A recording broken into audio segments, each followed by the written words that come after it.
Bring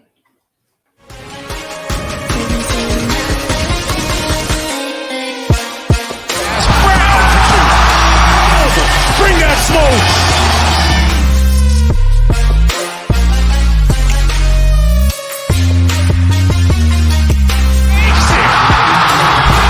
Baseline, lobs it up with a big fella again.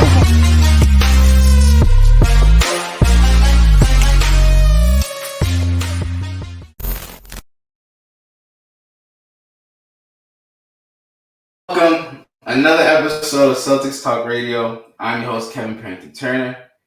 Follow us, Facebook, YouTube. I didn't know if he was going to have another episode last week, but we do. We are here. Game 7 tonight. It's a special occasion. History can be made. It can be made. We don't know. But I had to bring a guest with me. He's been here before. We got heavy.com writer, Celtics writer, Jack Simone. How you doing, brother? Hello. I'm good. Thanks for having me back. I appreciate you. It's been a crazy series. I just want to get into it, man. It's been nuts. It's been nuts for sure. Yeah.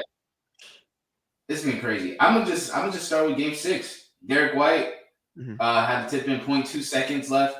What did you make of Game 6? I mean, so I do a podcast, How About Them Celtics, and we record like immediately after every game. We've been trying to do a post-game podcast every playoff game, and we talked a lot about how the Celtics had control of the game for about 95% of it, and then they lost it in the last 5 minutes, and they really didn't deserve to win that game. It was a miracle. Derek White had that tip in. They should have deserved to win the game because they were the better team, but the way they crumbled, like at the end of the second quarter, the Heat went on a 12-5 run to close the quarter. Third quarter, it was a 7-1 Heat run to close the quarter. And then the end of the game, obviously they stormed back and erased a 10-point deficit in the last 4 minutes of the game. And so the Celtics did everything they could to lose that game. And then for Derek White to come out of nowhere and just tip the ball in with 0.2 seconds left. Like I wrote it for Celtics blog. I wrote the Celtics were 0.2 seconds from booking their trips to Cancun, and now they're heading back to Boston for Game 7. Like it was the single craziest moment I might have ever watched live on a court. And I'm so excited for Game 7 now, especially with the Celtics with the chance to make history. Game 6 was insane. Like just one of the craziest games I've watched. Yeah, one thing I noticed about Game 6 the most is in this whole series, it's Marcus Smart to me. Derek White was insane. I remember you saying he was the third best player on the Celtics last time he was here. But Marcus Smart, he dropped 21 points. And like anytime he's been able to score and get buckets is like amazing for the Celtics. I mean, even the Game 6, he took the last shot before Derek White tipped it in. So he has the confidence, and I think like he's really like a huge difference maker when he's getting clicking offensively. Obviously, we know defensively, former defensive player of the year, but like no Brogdon, he had to step up, and like he did. And I think that's what's really been a big difference in this Heat series. I don't know if it's been like offensively or defensively, like the adjustments have been the biggest thing. I think it's Marcus Smart. What do you think? Yeah, Marcus has been huge. I mean, even if you want to look at it at like the grander scale of his career, if Marcus Smart is hitting his 3-point shots, then it just takes him from like obviously a great player, he's defensive player of the year, great passer, great defender, great leader, to like a guy who can legitimately be one of your top scoring options. And that's always been the issue for Marcus throughout his career. Like he's not a good shooter, he's not an efficient scorer, all this stuff. But if he's making he was like 4 of 8 or something from 3 in Game 6, like, and in Game 5 he had a great shooting night too. If he's hitting his threes, this Celtics offense goes from good to great. And that's just the difference. And I couldn't agree more. He's been a huge difference in this Heat series. He's been great in games 5 and 6. Obviously, everybody has to step up. Derek White's had great games too. Al Horford, Robert Williams protected the paint super well. But Marcus Smart hitting his shots is just something that can take the Celtics to the next level, because it's not necessarily something the Heat are just readily able to account for, because it's probably not in their game plan, because he's just not a good shooter. And if he's hitting his shots, it works. Yeah. Well, one thing you said Celtics crumble, and I've seen it everywhere too, like inside the NBA. Charles Barkley kills them, and just like everyone's just like, yo, especially on what was Game 2 Final minutes of the fourth quarter, Celtics had a lead. Miami comes storming back and they take it. It was kind of almost looking like the same here. But my thing, right? It's like we seen it with the Bucks. That's kind of what Miami does. I mean, like, yeah, you got to put some blame on the Celtics because they're also on the court. They have to get stops. They start passing the ball. They start, doing weak pick and rolls and like isolations and jacking up shots late in the shot clock. But that's what the Heat are. Like the Heat, when I think their game plan is always like, let's keep it close and make an effort to get a run going in the fourth quarter. Let's give it to Jimmy. Bam, you protect the paint. Guards, you protect the perimeter. We'll get some stops, 3 stops, and then we'll give the ball to Jimmy on the offensive floor, and then it works. I don't know, like, if it's necessarily the Celtics crumbling. That's just the Heat are a good defensive team when they need to make good winning plays. So you still think the Celtics crumble? I do. I mean, I don't get me wrong. The Heat deserve credit for taking advantage of the Celtics being bad, but I mean, the Celtics are 5-6 in clutch games this postseason. You've seen the trend. It's not like a new thing this year, in my opinion. Their offense in the last however many minutes of games goes from this free flowing, heavy 3-point shot, the Jays getting to the rim, like cohesive unit to I'm going to take this one-on-one and then chuck up a shot with 5 seconds left. I'm going to take this one-on-one and do the same thing over and over again. And I give the Heat credit because the zone has really given the Celtics a lot more trouble than other defenses have. But the Celtics just seem incapable of playing the same way they did for the first 43 minutes of the game for the last 5. And they asked Jaylen Brown about it after game 6, and he was basically like, I think everybody is so individually afraid to be the one that messes up that they just naturally mess up because they play differently because of that mindset. And so I think that's just a mental hurdle the Celtics have yet to get over. And like I said, we've been seeing it for years. It's not Joe Mazzulla. It wasn't Ime. It wasn't Brad Stevens. It's just something with this group, in my opinion, at least, that just makes them sort of fall apart and change their game plan in the last 5 minutes. And like you said, the Heat deserve credit for taking advantage of that because I think they are able to effectively take advantage of that more so than the Sixers or the Hawks were. But there's just something about the Celtics team that makes them play different in the last 5 than the first 43. Right. And I guess I'm going to transition to the series as a whole, right? Celtics go down 3-0. Now they win 3 straight. Last game, Bam only had 11 points, 13 rebounds. Butler had 24 points, but going into the fourth quarter, he struggled on there. What have the Celtics been able to do these past 3 games to like stop Bam and Butler from being as effective? And Tatum and Brown each combined for like over 50 points. And last game, they didn't even shoot a 3. If I'm not mistaken, they didn't make a 3. The duo did. Yeah. So what's been the biggest difference, do you think? I think the biggest thing with Jimmy and Bam has been they're not helping as much. Like in the first few games, you saw a lot of, all right, Marcus Smart's going to help off of somebody in the corner. Brogdon's going to help off and cover Jimmy, and then Jimmy would just kick it out to the side. And then when they didn't, it was a lot of jumping at his pump fakes or being too eager to close out on him, where he'd just get to a spot and he'd either pull up if they didn't close out fast enough, or he'd drive past them and draw a foul if they did jump. Like I know that happened to Rob in one of the games, 1 or 2, I can't remember which one, but these past 2 games, they've done a much better job of playing him straight up, whether it's Al Horford, Derek White. They're doing everything they can to get into his space while also making sure not to jump at his pump fakes and not to foul him. Derek White covered him super well in game 6.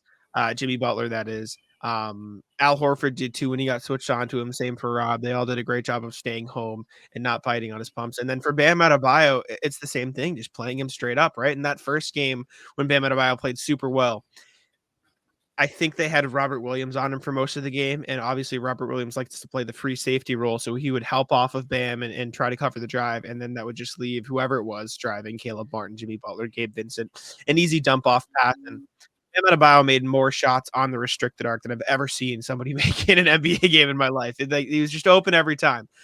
And these past few games, Al Horford's been getting the Bam Adebayo assignment, and he's just had him in a torture chamber. Like he's playing him straight up. He's not helping off of him. Whenever Bam gets the ball in the post, it's just Al Horford putting his arms straight up. Al Horford's one of the better big defenders in the league. Obviously, he locks up Joel Embiid. He plays super well against all these other top tier bigs. So Bam Adebayo in the post, Al Horford playing him straight up. I mean, you saw the block in Game 6. He's just done a great job of using his verticality, not fouling, and making every shot as difficult as possible. You don't need the block. You just need to make the shot as hard as it possibly can be. And you saw the results in Game 6. Both of those guys, terrible shooting nights. Obviously, Jimmy finished with a decent stat line, but neither of them shot well from the field. And the Celtics' interior defense played a big part in that. You don't think Jones will calling timeouts? I see he's kind of changed it up a little bit. He's called some critical timeouts. I saw your tweet, and I was just like, yeah, he's made some difference. Clearly, he saw the critics. What do you make? Do you make anything of it? Or no? Yeah, Joe's been really good these last 3 games. Like I was critical of Joe through the first 3 games. I thought he was struggling. I was critical of his rotational decisions more so than the timeouts. I thought he was playing the wrong players too long, and I'd rather him see, play Derek White over Malcolm Brogdon at times, get Robin there when Horford's struggling on certain ends. But over these last 3 games, I think he's done a great job of learning and growing as a coach just in the short time span. I mean, like you said, he was sprinting across the timeline to call a timeout in Game 6. He's done a much better job of knowing the timing of it. Whenever the Celtics make a mistake, even if the Heat aren't on a run, if the Celtics make a mistake, it's a timeout. If the Heat go on a little run, it's a timeout. Like he picks his spots, and it's not every time either, because there was a point in Game 6 down the stretch there where the Heat were going on a huge run, and he didn't call a timeout and he let it rock. So like he still has that same philosophy if he's not going to call it every time, but he's done a much better job of picking his spots. And something I saw on Twitter, I forget who put it out there, so I apologize, but it's Jaylen Brown picked up 4 fouls with like 9 minutes left in the third quarter. And Joe Mazzulla had the game plan to hide him on defense on Max Strus, where even if the Heat tried to switch Jaylen Brown onto the ball, they would pre-switch it, and somebody else would guard Strus, so Brown didn't have to guard the ball. And then offensively played him. Joe Mazzulla took him out for a defensive possession, put it back in for offense. So just the little adjustments Joe Mazzulla has been making in games 4 through 6 have been worlds apart from the way he coached in games 1 through 3. And you have to give him a lot of credit, because as much as you want to criticize him for those first 3 games, I do think he deserves a lot of credit for these last 3. Absolutely. I think he stepped it up big. So tonight's Game 7, 8:30. I got some questions, right? Here's what I think. It's I don't know if it sounds crazy now, but like the Heat played in the playoff game, and they had some battles in the play-in tournament. And then they faced the Bucks, and I'm sure it didn't go the distance, but I'm sure it took a lot out of Miami too. And then the Knicks, they fought, but they got rid of them. And now it's Game 7 to win 3 and come down 3. It's just like, I think a lot of miles got to be on Miami at this point. I know they're basketball players at the end of the day, but they've gone through a lot to this point of the season, especially with injuries. So many. I'm sure Jimmy Butler's averaging well over 40 points in this playoff. 40 minutes in this playoff. So it's like Game 7. Do you think fatigue plays a factor? I mean, you can say about any Game 7, but especially for the Heat. I think it definitely has to play a part. I mean, the Celtics too, at this point, they went through a 6-game series and a 7-game series, and now they've had to battle all the way back. So, but I do think the physical fatigue will weigh on both teams, but I think the mental fatigue for Miami has to be there too. And they're obviously probably the most mentally tough team in the league. So if there's anybody that's not going to be affected by it, it would be Jimmy Butler and the Heat. But not only going up 3-0, talking about we'll get it done, don't worry, just for the Celtics to win 3 straight, but the way they lost that Game 6, where they were literally 0.2 seconds away from making the finals, to just see somebody snatch it away from them, and now it's a winner go home, and if they lose, they're out, it's done, it's over. To be 0.2 seconds away from a finals berth versus a winner go home Game 7 on the road in Boston, like as mentally tough as the Heat are, as any team can be, like that's got to be weighing on you. So I think the physical fatigue is there definitely for both teams, but it's the mental fatigue that I think could catch up to the Heat. And that's not to say the Celtics have a huge advantage, because they have been known to blow some leads and do some funky stuff on the court themselves. But mentally that game 6 win, I would have to imagine, is sitting in the back of Miami's mind because they were so close. But you don't think? I think the Celtics got to go into Game 7. Obviously, they're feeling good because they tied the series up. But they not only won, but they won on one of the worst shooting nights of the season, and they still got That's it got to done be a some huge way, thing. right? Yeah, You got absolutely. it's got to be a huge thing. What do you think?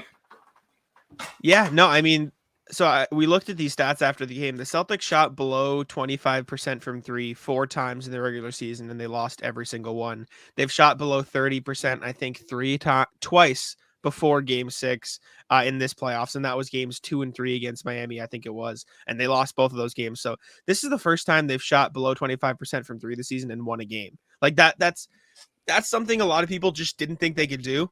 And in those people's defense, they barely did it. It was very close, but they've got to feel good about that. They've got to feel real good. So Game 7, what's your prediction? You gotta make a bold prediction. What do you think happens? Oh man, we've staved off doing score predictions because we think we're a jinx on my podcast. But I was talking to you before we hit live here. I think, knock on wood, obviously, I think it's either going to be a Celtics blowout or it's going to be probably a buzzer beater again, similar to what we saw Game 7 last year where Jimmy Butler had a chance to win it, or obviously Derek White in Game 6. Like, when I say buzzer beater, I don't mean like it's going to be as crazy as Derek White, but I mean like it's going to come down to the wire. I don't know if Miami has the mental and physical strength to blow the Celtics out, nor do I think they have the consistent shooting. Obviously, they shot super well from 3 in Game 6, but they shot like 30% from the field overall, so they shot really poorly from 2. Now, don't get me wrong, they're talented enough to do it, right? Jimmy Butler could have a monster night. Bam Adebayo could turn up. Caleb Martin has shown the talent, so I think they're capable of that. But I forget who it was that put this out. I think it was Matt Moore of Action Network. And he said it comes down to if the Celtics are making threes, they will win the game. And if they don't make threes, then they will maybe win the game. Because that's kind of what it's been, right? Like you saw it in Game 6. They didn't make threes, but they still won the game. But in Games 4 and 5, they made a ton of threes and they dominated the game. So I think the Celtics 3-point shooting will determine if it's going to be a Celtics win or a close game at the end of the fourth quarter. And I think that's the main thing to watch out for. I don't know if they have bad shooting. I'm sure they've had bad shooting nights at home, but like against a rockin' garden, like I don't know if that'll happen. And I do think one thing that's been bothering me, I saw this come when I previewed the series. I know, like Duncan Robinson. Oh my god, he's in and out the rotation throughout the season, and like I'm sitting there, I'm looking at the line, I'm just like, Tyler Hero's out, Victor Oladipo's out. Duncan Robinson's gonna have a night where he's gonna go off for like a 20, have 5 threes in a game. He's gonna have one of those type of series. But like for him to get some open looks and just become something like different, and then Kyle Lowry being out, it's kind of been a wild card. So this Game 7 is just like, I gotta favor the Celtics. I don't know if Malcolm Brogdon's playing. I don't know if you know. I have no clue if Malcolm Brogdon's playing. Do you think it makes a difference? How much of a difference does it make if he plays or doesn't play? I think Malcolm Brogdon's been a negative on the floor this series. I think he's been terrible. And so if he's capable of playing at the level he can, I mean, I've been pretty out or down on Malcolm Brogdon for most of the playoffs. I think the shooting has been there, but I do think at times he gets too much tunnel vision. Like he's not throwing the lob. He's not looking to pass. He's been not great on defense. And so I think if he can play to the level of he's capable on defense and he's hitting his threes, then I think he'll probably play. But I think it's better for the Celtics, even if he's a little bit injured, for him to sit on the sidelines and just let Derek White and Marcus Smart get those minutes, because an injured Malcolm Brogdon is a big negative, and the Celtics can't afford to take that risk in a Game 7. So I'll respect it if he tries, but if he's not going to be his full self, I don't think it's worth it for him to play. On the Heat, who do you think? That's why I mentioned Duncan Robinson. Who do you think can be that the Celtics are definitely like, okay, we got to watch out for this guy? Oh, it's Caleb Martin. It's been Caleb Martin. If the Heat win this series, Caleb Martin will win Eastern Conference MVP. Like he's been ridiculous. He's been Michael Jordan. He's been their best player. He's been their most consistent player. Like And you could take that as, oh, they're just mad Caleb Martin's having a great series. He has genuinely been the best player on the Miami Heat this series. I wholeheartedly believe that. Jimmy Butler's been too inconsistent. Bam Adebayo's been too inconsistent. Right? Gabe Vincent's been fine, but he got hurt for a game. Caleb Martin has been the best player on the Heat. He's just not missing. And so if anybody's going to take the Celtics and kick them out of the playoffs, it's going to be Caleb Martin. I gotta ask the tough questions. Say Game 7 doesn't go Celtics way. What happens in this offseason? What happens?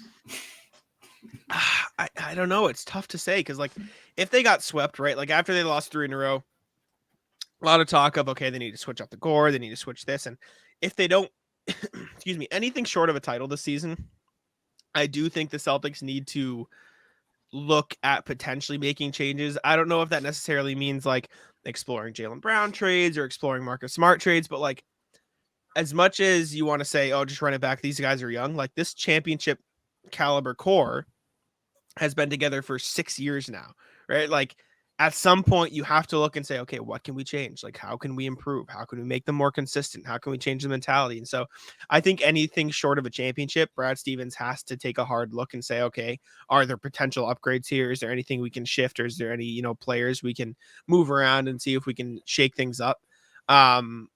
I don't think it's necessarily as drastic as it would have been if they got swept, but I definitely think you need to potentially look at changes with anything short as a championship. And that's not a knock to anybody on the team. That's just a matter of this team's been together forever. Maybe you need to shake things up. But again, that all goes away if they win a title. Yeah, but even with this team's expensive with Malcolm Brogdon coming on, and then obviously Gallinari didn't end up playing. And it's just like, it's kind of one of those things like, I think they're in a weird spot where like this is the first year coach. He was kind of put on in a weird position, like abruptly. And then Gallinari was out before the season even started. Malcolm Brogdon came on, 6th man of the year. You definitely don't want to take him away. And it's like, I think they get put in a really tough spot if they, knock on wood, if they don't make it tonight. But like, I don't know if they make too much changes just because of the elements that were there before going into the season. It wasn't an easy start, like mentally for the Celtics, to have a mixture of injuries and a new coach. But I guess we'll see. So I gotta be honest too. Does any team, Miami or Boston, have a chance to be in Denver? I think so. And not because I don't think Denver's not good or anything. Like Denver's obviously so good. Like Jokic is amazing, but the Celtics have played Denver super, super, super well over the past 2 seasons. They have, out of any team Denver has faced, the Celtics have by far the best option to guard Jokic. Yeah, what's up? That's not to say. I thought you were gonna say this season, which I think they struggled this season, if I'm not mistaken. No, Celtics against. But the last 2 seasons, you can't say last 2 seasons. Jamal Murray was out. He's been out for like the past 2 years. I meant more like they've guarded Jokic super well, historically speaking. Over the past few seasons, they went 1-1 against Denver this season, but before that they hadn't lost since November of 2019. I think they're the most well-equipped team to guard Jokic than anybody they've seen in the playoffs so far. You look at Anthony Davis, obviously he's probably the best individual defender in the playoffs, but outside of him, they don't really have much help for Jokic. It was just, okay, Davis, you're on an island, go figure out Jokic by yourself. With the Celtics, you have Al Horford and Grant Williams. As much as you want to laugh, Grant Williams has just guarded Jokic well for whatever reason. He just has. They have Robert Williams to bring the help over on Jokic to cause him trouble. And on top of that, they have some of the best perimeter defenders in the league. Derek White, Marcus Smart, Jason Tatum, and Jaylen Brown are good defenders as well to guard Jamal Murray, to guard Porter Jr. for all that. And they're also the most cohesive offense the Nuggets have faced so far, or they will have faced so far if Boston does win game 7, right? You look at the first round, obviously the Timberwolves, just not really a cohesive team. The Suns are very, very just isolation, take a bunch of mid-range shots, which we kind of saw wasn't necessarily a great offensive game plan, even with two of the greatest scorers of all time. And then the Lakers offense was just, if Anthony Davis isn't scoring, you're not winning the game. Like that was just their offense. And so I do think the Celtics could give them trouble, and I think the Heat could too, for different reasons. Like I think the Celtics have a good game plan against the Nuggets, and they can match up well. I think the Heat just naturally have a chance against any team they face at this point because of Jimmy Butler. So I would probably I would probably favor Denver in both series, but I do think both teams have a good chance to put up a good fight. Man, the Nuggets to me are just so dangerous, just because not only because of Joker, but like because he can get a triple double and score 40. But it's Jamal Murray can drop 50. He can, like, no exaggeration, he can drop 50. And Michael Porter Jr., I think he could average 25 on any other team if it wasn't the Nuggets. Honestly, I think he's kind of the guy that a lot of people forget about because they do have a 2-time MVP. And Jamal Murray back. I think a lot of people forgot about Jamal Murray too. And then Bruce Brown from Boston. Cutter slasher. He's just like the energy guy that like doesn't mind guarding a good guard, doesn't mind doing a lot of stuff. And then Jeff Green's always just like a good playoff guy to come off the bench. It's just they are stacked. And like you said, Miami's just emotionally, mentally tough. But I don't know if either team can do it. I hope they can. I hope they can. But we'll see. So, I mean, tonight, 8:30, game 7, you'll be there, right? Yeah, I'll be in the building, yeah. Oh my gosh, so lucky. And like you say you do post-game podcast, right? Yeah. Tell people where they can find your stuff. Yeah, me and Sam, who I know you know as well, we do pregame shows 30 minutes before the game. So we'll be live on How About Them Celtics YouTube at 8 p.m., 30 minutes before tip-off. And then we record post-game podcast, and win or lose, that will be out at 5 a.m. on Tuesday morning. So you'll see that there on the feeds. Oh man, it's gonna be great. Well, I'm just gonna ask some quick hits. What do you expect for Tatum? Last game, drop 50. Last game 7, drop 50. What do you expect from him? He's good in game 7s. He's good when it matters. I think he comes out. He's aggressive. Obviously, game 6, he didn't finish with a game a lot of people were happy with. But in that first half, he was dominant. He was going right at Jimmy Butler. He quieted down in the second half, which you don't want to see. But I think he's going to come out in game 7, look to be aggressive, and try to get going early. Gabe Vincent. What do you expect? A nuisance. I think he's going to make some really annoying shots. I don't necessarily know if Gabe Vincent's going to be the one to have the monster game. He could be, but I just feel like it'll get to like the third or fourth quarter, and if it's still close, he's going to make a couple big threes, and he's going to piss off TD Garden. Yeah, I see that, man. Well, Jack, thank you so much for being here. It's been a wild series, crazy series. We're going to see what happens tonight, 8:30 at the Garden. It's going to be rocking. See if they can make history. No team has done it. Going down from 0-3 to win 4-3. It's gonna be a little stressful, but we'll see what happens. I know you can have the time of your life. Thanks for being here, man. Yeah, of course. Anytime. Thanks for having me. I appreciate you. No problem. I'm your host, Kevin Perrington Turner, Boston Celtics Talk Radio. Peace.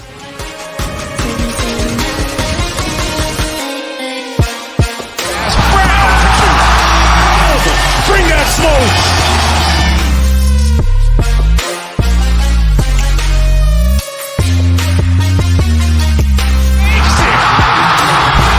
Baseline, lobs it up with a big fella again.